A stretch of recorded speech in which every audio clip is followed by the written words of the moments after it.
she thinks she cute. Right, she is not all that. She ain't going nowhere in life.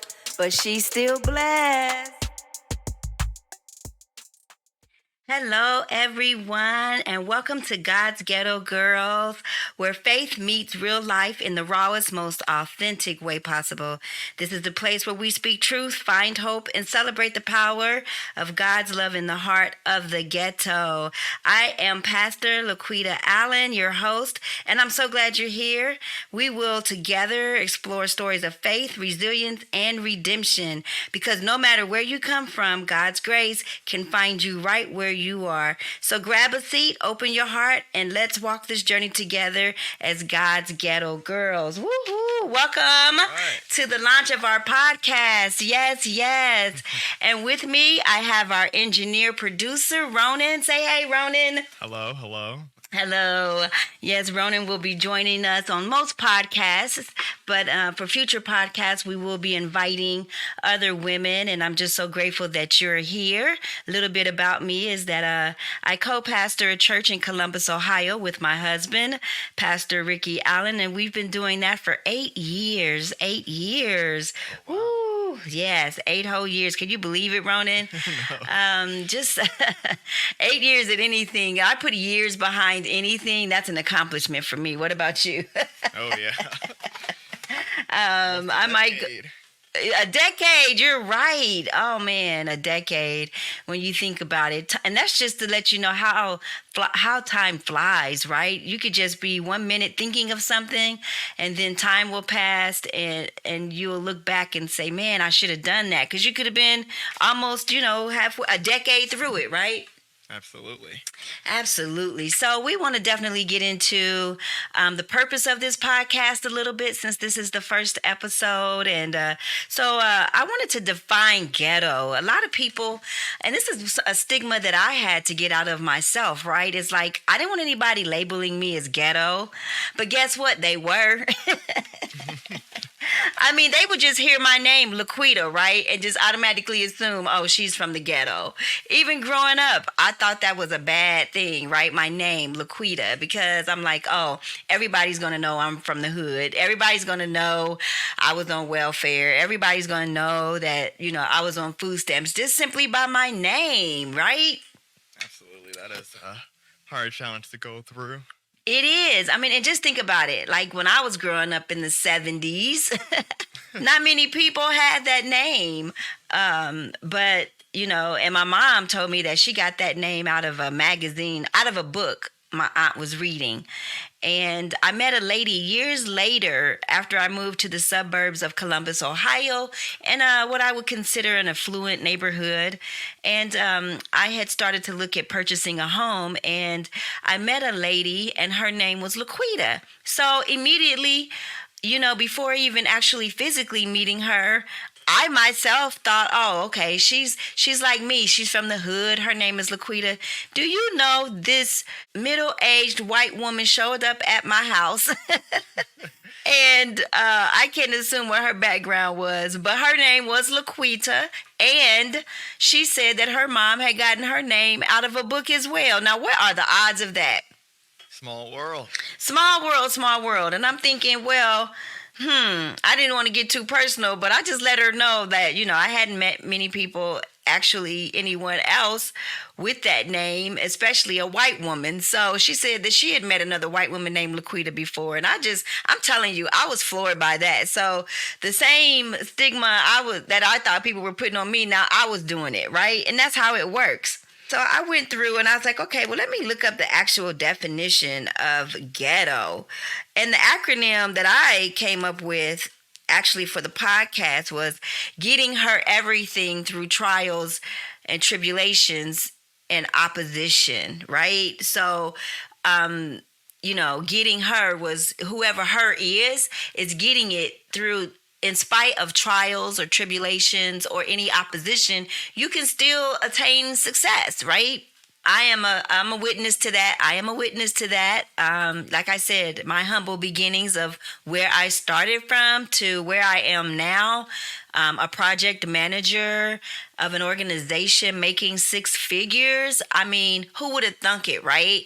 But there were some trials and tribulations and opposition that I needed to overcome that I'm willing to share with all of you, how I got there, how I arrived at this level of success, but I'm still not finished. Can I get a woo woo? I am so serious. I am not finished. But so the definition, Webster says it's a poor urban area occupied primarily by a minority group or groups. So I guess if you're a minority group, so say if you were a group of women occupying an urban area, you all would be considered ghetto. Yeah. That's crazy. But I guess for, growing up in Dayton, Ohio, in a specific urban area with people considered minorities, which would be black in this case, we are deemed ghetto, regardless if because my parents or grandparents were working middle class citizens, but because we are all in this urban area that is considered to be poor economically, that makes us ghetto. What do you think about that? Yeah, because you always assume that it has to do with your personality or the way you behave, but when you look at the definition of it, you see it comes from just being a minority in an area can make you, from the ghetto. So it doesn't really come down to your behavior, but just who you happen to be born as. So it's kind of a label that can fall into anyone just depending on who they are and where they are raised. That's right. That's something. So when I told you that I wanted to start this podcast and we were talking about ghetto, it was mentioned that it's kind of like a mentality that it's just a name, a label, right? It's a label that we throw on things to easily connect or identify with others, right? Yep. Like, but then you have the opportunity to take your power back in that and actually really stand on that and not be shameful about it. I had an experience at work once where, because of my dialect, because in my community, we can talk, Ebonics and slang and, and it's just automatically understood that, okay, well, that's just how we speak. But being with some other friends who didn't have those experiences, they laughed at the way I said chicken because I said chicken or something. And, to me, I don't hear it. But I guess others that aren't from those communities or from those urban areas, they think that that's, Ebonics or whatever, or that's wrong and that you're labeled. And I was offended. I was like, wow, they really laughing at the way I say chicken when I've been saying it like this forever. Honestly, the person that was laughing, I was like, I thought she was my friend, but I just couldn't figure out if she was laughing with me or laughing at me about it. And that's where I just kind of like, okay, let's just put the snake on the table, cut his head off, and just say, yes, I'm from the ghetto. I accept it. I am from the ghetto. There is no getting out of it. My beginning is where my beginning was, right? What I'm not going to do is be defined by it and to let others know that even though you may be in an urban area that's considered poor, or you may not have the education, or that you lack the resources or connections or networks to move up, that hopefully by listening to this podcast and the women that I'm going to be bringing in to join us on these journeys in discussion, is that, it doesn't matter where you start from. What matters is how you finish. That's where I am with it. And I am trying to finish very, very strong. As you know, I've tried it all. I've tried, my own business. And I can't even say tried. I'm trying because I'm still in the process of doing those things. Like I'm still, working on my boutique. I just started this podcast. I'm at church doing my ministries and getting the word out there about the gospel of Jesus Christ. And, just doing those things that I know, or I feel within me like I have the capacity to do. and I'm just going to keep doing it, right? Right. Instead of just like, I think, getting stagnant and stopping, like, I don't know how to do this, I'm just going to try to do it. Like, even with this podcast, I woke up and the Lord was like, I want you to start a podcast and this is what I want you to call it. Immediately I started to think of every reason why I couldn't start it.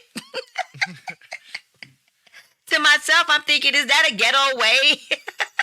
What do you think about that, Ronan? You think that's even like a ghetto mentality? I do think so. I think it is a mentality that, especially now in these days, like if are from the ghetto and you're still in the ghetto, you get this mentality of you can't get out of the ghetto. So it makes you kind of put your dreams aside and just keep them as dreams instead of making them reality. And I think God has given you, a way out of the ghetto, so that way you got out of that mentality, and I'll be your testimony to that part because I moved with you, and I also went through the whole going to a mainly white school, and I still have my ghetto ways. I would say the way I talked and everything, and in the years of being judged for that, my whole dialect changed. I stopped saying ain't and other things I would just say that I was comfortable saying with family. So I think though it changes me in that way, though it kind of also makes me work harder to well, I'm never going to be judged for that again or anything, but at the same time you want to help those who are still there realize they can get out as well of the mentality and the physical ghetto. Right. And do we have any power though, really, on how we're perceived, right? Like, that's the thing. If somebody wants to judge or label you ghetto, is it because they just, okay, she's black, that's a black girl, she's ghetto, and they just, from appearance, they look at you, oh, your hair or your nails, or the way you snap your neck when you talk, or I find myself sometimes in meetings, and when I'm really passionate about something, I can feel my neck literally going back and forth. And I'm like, wait a minute, stop that, you're coming off a little and that's what I mean. Like, should we have to be so guarded? Like, do we have to like be so conscious of it all the times? Or is it something that we can refine and embrace in some kind of way? Like, is it refinable? Is ghetto-ness? Is ghettoization? There's like all these other words that I looked up that are associated with it. But like, is it something that can even be refined, right? What do you think? So I think we can refine it. I definitely think it comes down to making others feel that way. You have to empower others to know that they can refine it. Because when you think about it, it's how our community feels comfortable amongst ourselves. So why should we feel forced to not be comfortable? Exactly. I was like, fake persona. Yeah. Like, that's what it feels like. Like, okay, I'm trying to be somebody that I'm not, right? Yep. But at the same time, I know if I'm in the corporate America that my dialect and my words have to be very different and very carefully. Like, I have to kind of really think through it before I respond, because it's almost like that good angel, bad angel on my shoulder. where the good angel wants to say, this conversation is rich, but we must move on. And then this shoulder, the bad shoulder, is like, shut up. What are y'all talking about? This ain't even making sense right now. Y'all all off a subject. Y'all, and then I find myself with the bad shoulder. I have a lot more to say. But on the good shoulder, where it's like, okay, be professional, it's very quick and short. Yeah.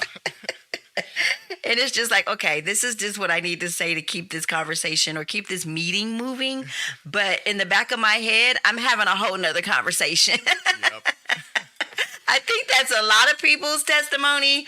I've been watching like Zoom, TikToks, and literally what's happening behind the screens on these Zoom calls, where people don't have their cameras on or this is happening. It's just so funny to me. Like, the facial expressions, people are going through all these like, internal antics about this meeting when they really just want to just be like, shut up. Nobody wants to hear this. Is that ghetto? Yeah, it almost seems as if, to put it in quotes, the ghetto way is also more of the real way, though, because, you're Right. not afraid to speak your mind, so you're getting to the truth, right away instead of tiptoeing around it. And, I realize, people who are not from the ghetto are kind of afraid of conflicts, even if it is a peaceful one, and so they like to present, a fakeness to the conversation just to avoid that conflict. But in the ghetto, you don't really get that.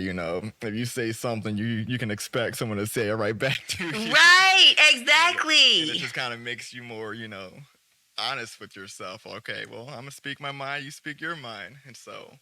Man, I am so glad you said that. I am so glad you said that because I am one, like, I get frustrated. I immediately will be like, oh, you're being passive aggressive, right? Because Yeah. you're not, saying what you really want to say, and I can see it. I know you want to say it, right? Because I can handle it. I tell people when I'm like, I have to really like give people the green light to speak freely, right? Because I can handle it, but I don't always get that green light because a lot of people, I think, because of just my upbringing, look, in my ghetto, right? That I'm like, come on, say it. And when people that I know want to say it don't say it, it frustrates me because I'm like, you're not being honest. And they're like, well, I'm being honest the way that I know how to be honest, And I'm just like, it can be frustrating because even my husband, like, I love him to death, but when we first dated, though, I felt like I had to pull the ghetto out of him.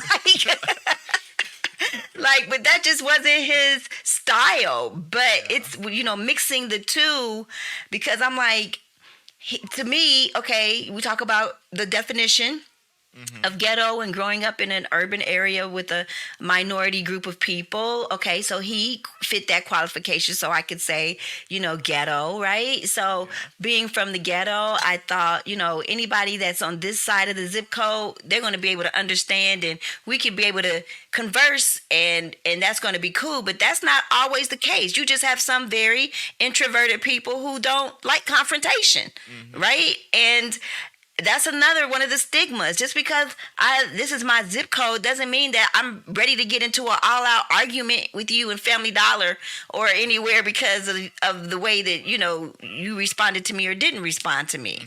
So that's just it's very interesting, this whole topic. That's why I'm so excited about the podcast because I want to dispel some of those stigmas and thoughts on being ghetto because it's like you said. A lot of people want to take from our culture, but they don't really want to be seen as ghetto, right? Yeah. And is black culture automatically deemed ghetto? Is that fair to say? I think that's up for debate because you got to think about it this way too. Did the people in those minorities choose to be called ghetto? You have to think about it. Who created the term and who gave it to us?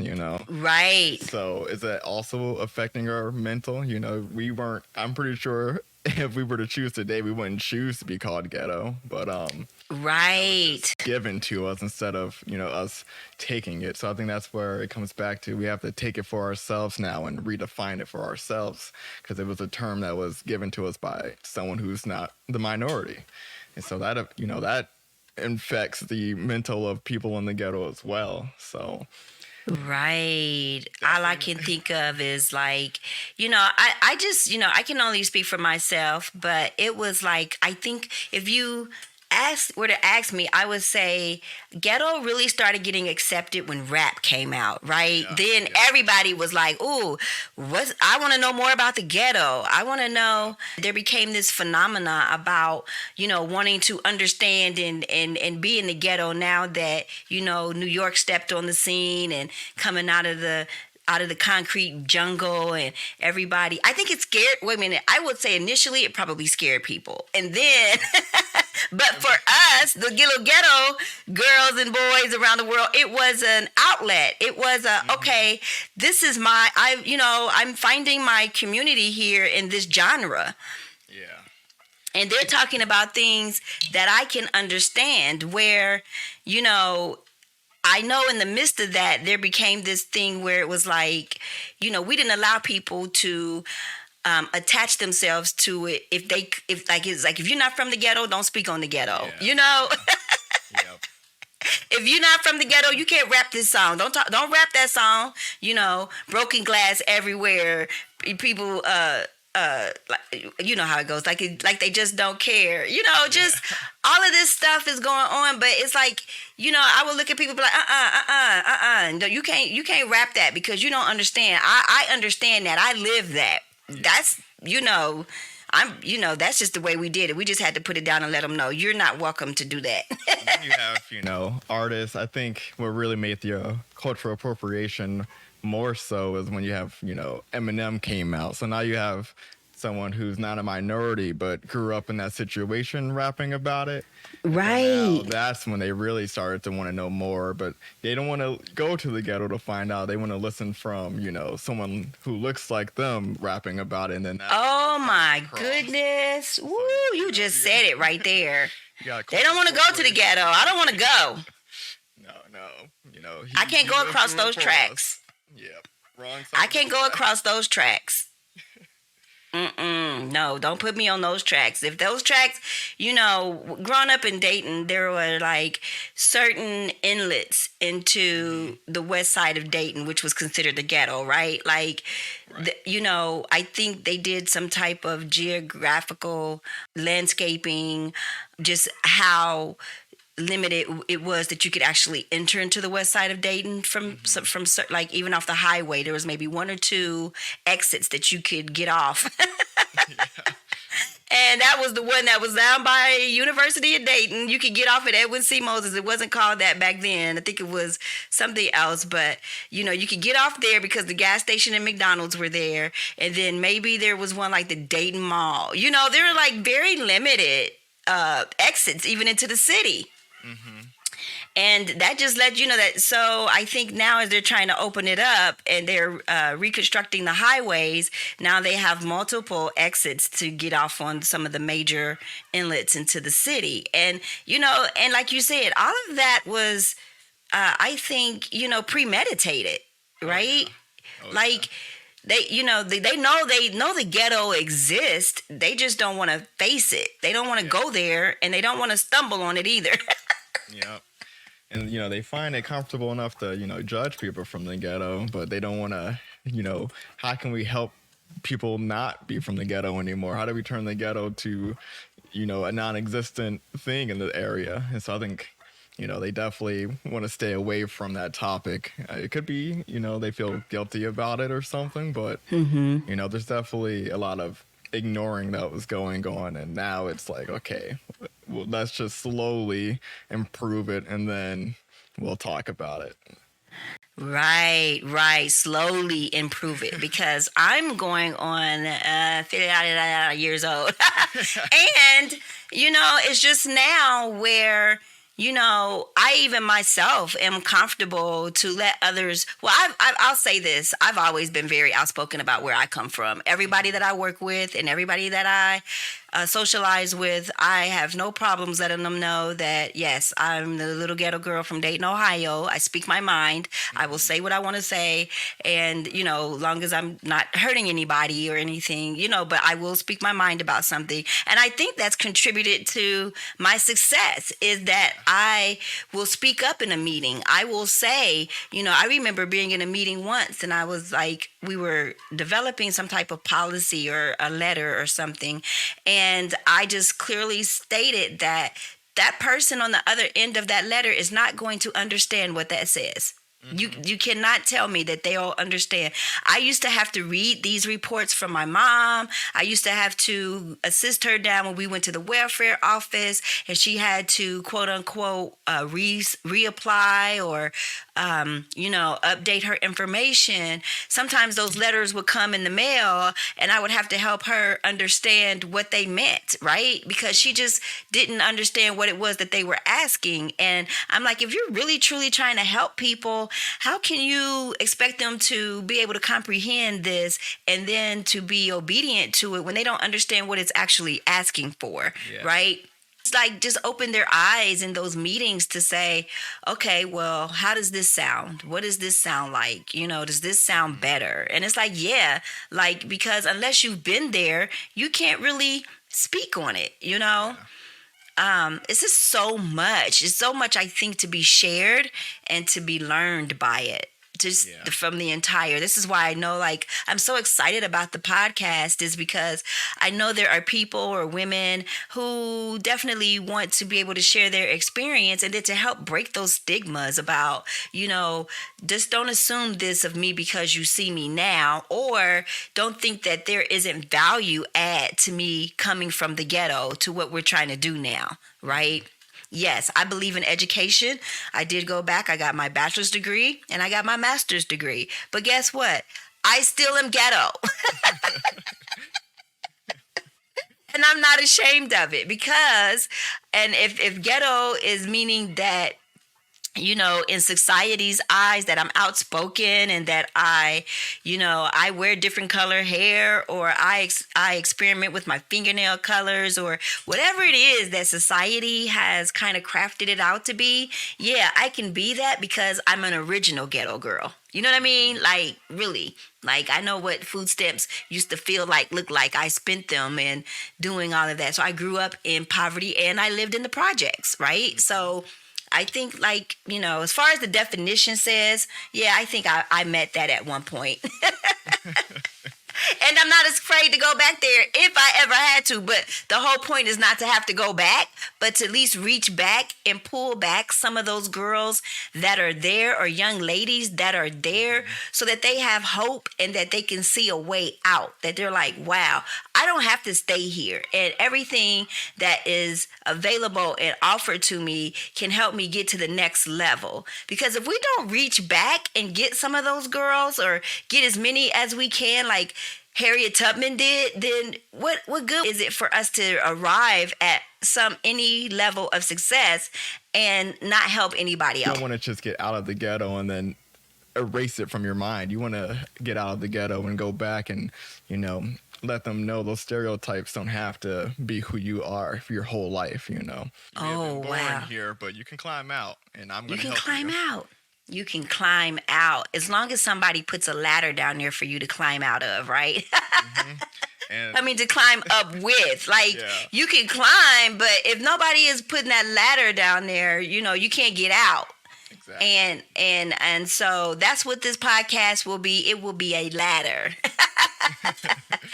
Well, yeah, so I'm excited. You excited? I am so I'm excited about this podcast. We're going to get out here and touch some lives and, help some people. I want them to subscribe. I want them to go onto Facebook, and you could go to God's Ghetto Girls 3G. There may be, I think, another one out there, but there's only one 3G one, and that's this podcast. And then you can find us on Spotify if you're not already here.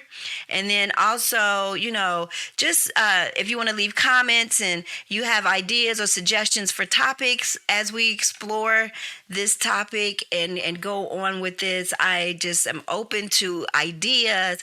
All of my girlfriends and, or people that I mention it to are just intrigued by it, and we're like, oh my goodness, this is going to be wonderful. You're going to reach a lot of people. So I'm excited for what's about to happen. If you are interested in being on the show, reach out to us as well. I'm looking forward to hearing from everybody because as Ronan knows, I ain't scared of nobody. No, not at all. I don't know if that's a good thing or bad thing. We're going to get into it. I'm going to get real vulnerable. I'm going to be real vulnerable, and I'm going to, let you all in on some stories, and we're going to talk about some ghetto experiences and what I learned out of it, and, things like that, as I hope the guests will also be willing to share. So with that, I think we're going to wrap up this first session, Ronan. I think we just did it, our first episode. First one out the way. Now it's only uphill from here. Uphill from here. uphill from here. Well, thank you again. And ghetto is what you make it, right? And it doesn't mean that you have to be ashamed of it. Doesn't mean that you can, like I said, you can use it as a platform. It is who you are, what you feel. And if you don't feel like it, then that's fine. And you want to understand it more, because maybe you have a girl around you or in your life that you're like, this girl is just so ghetto, but you need to try to understand her. Come here. We're going to help you with that. We're going to help you with all of that. All right, then. Well, that's it for today's show. Thank you all for joining. I'm so excited, and be with us once a week. And we just are looking forward to your engagement. But come on, get on this journey with us. Come on this journey with us, and let's talk about ghetto girls. All right.